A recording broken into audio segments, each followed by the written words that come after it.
Hey yo, C King Fight News. Let's talk about Vasily Lomachenko and a hidden reason how he was able to defeat Guillermo Rigondeaux. His main sparring partner was Shakur Stevenson during that camp, and no one talked about it. C King Fight News, and we got more on this. Hey yo. Now, salute to the brother, Champ Side Boxing.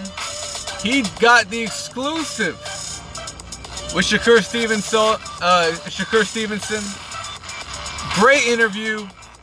Shakur Stevenson went in depth with his sparring sessions with Vasily Lomachenko. Basically, you know, even competition. When those two got into the ring, it was like, it's basically like mano a mano, man. There wasn't much of a skill difference. And that's coming from Shakur Stevenson. You know, he actually even talked about how Bob Arum, promoter of both of these guys, you know, went on to act like it was a one-sided affair. And Shakur Stevenson was like, no, not at all. You know, and even then, Top Rank didn't even want him to spar with Shakur Stevenson the first couple times around. And he had to wait until Lomachenko was fighting a southpaw. And then he went and specifically asked, okay, can I spar Lomachenko now? You know, let me get out there and spar him. And Top Rank was like, okay. And they're like, Shakur Stevenson, you know, was able to get a hotel.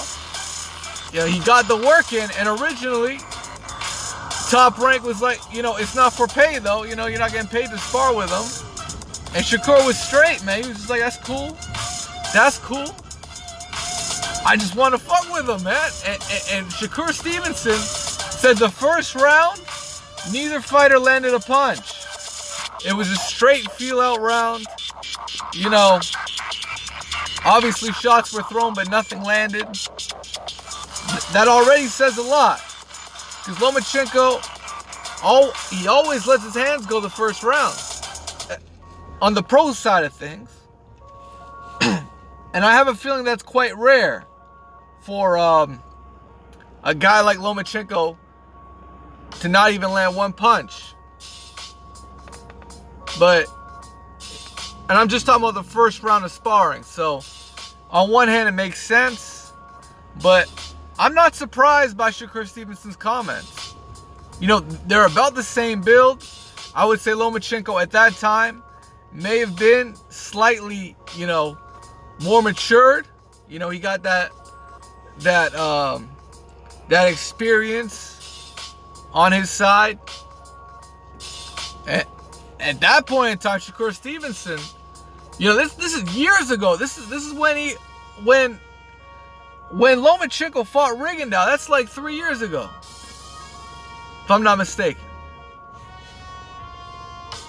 And yeah, Rigondeaux took like a year and a half off, and he came back the following year. I think it was end of the year he came back for one fight. Knocked out somebody on the PBC. I swear Rigondeaux took a year off. I swear he did. But anyways, Shakur Stevenson, after that one session, ended up being used by Lomachenko, Team Lomachenko, for many, many rounds. They were using him like, you know, like if you got Shakur Stevenson, fuck, we ain't gotta spar with nobody else. And that's what they did. And it's funny how this was never really, there was a blip on boxing scene.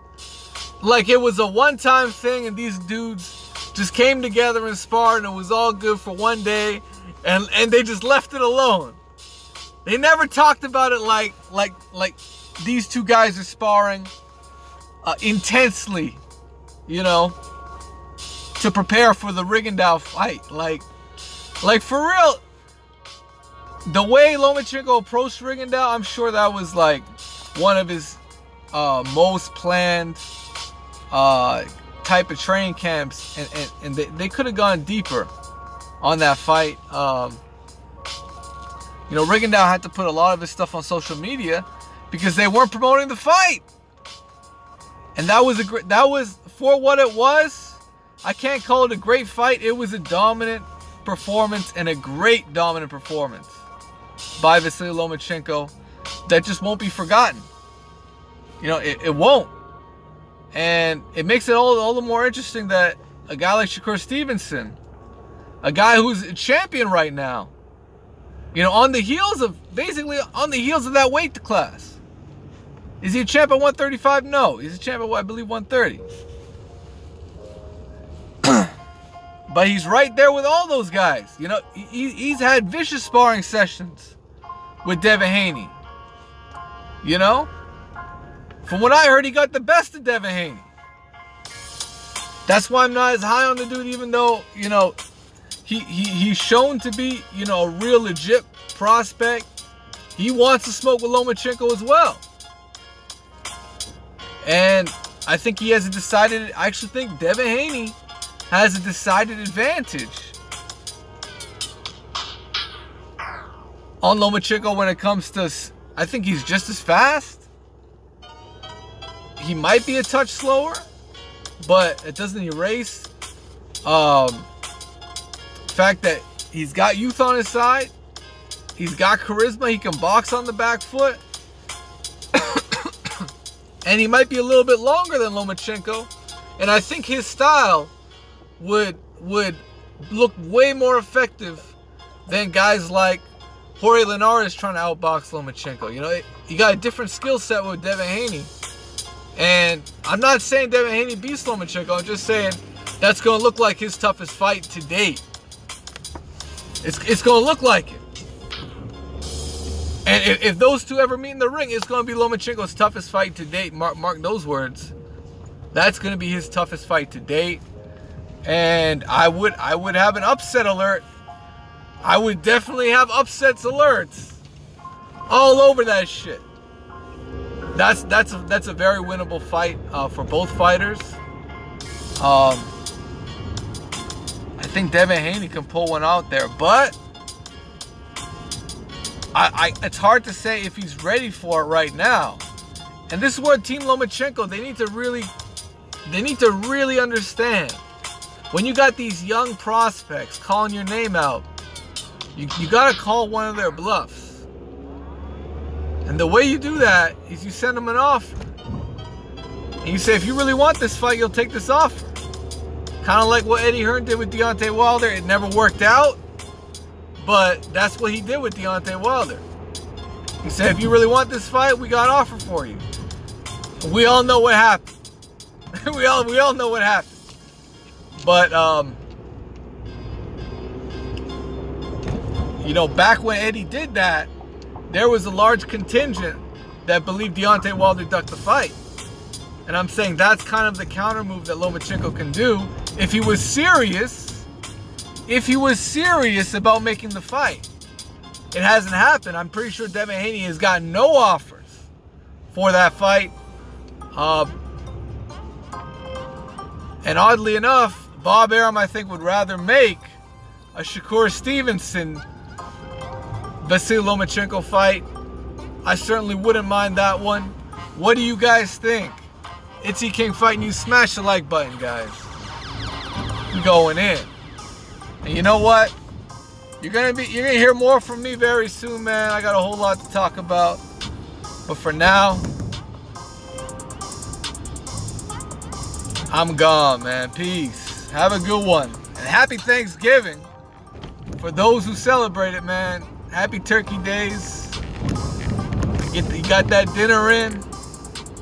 Got that gravy in. That's all good, man. That's all good, man. Got them crab legs in. Got that nice oven fish in. If you like that smoked salmon or that fucking trout, here's what it is. Man, them crab legs though, man. You get them king crab legs on Thanksgiving. Oh, buddy. Forget about it, man. You got the crab legs. You got the turkey. You got a nice little side dish, a little mashed potato, a little gravy on top of that mashed potato. You got that. You got to get the turkey with the skin. Make sure you get that crispy skin on that shit, man. Anyways, man, I'm gonna watch. Tomorrow. I fucking fucked up on some college picks, and I totally missed the Friday set of games, man. Fuck me. I missed the Friday set of games, but it is what it is, man. You want more on college football, man? Let me know in the comment section below. It's E King Fight News. I'm gone, man. Peace.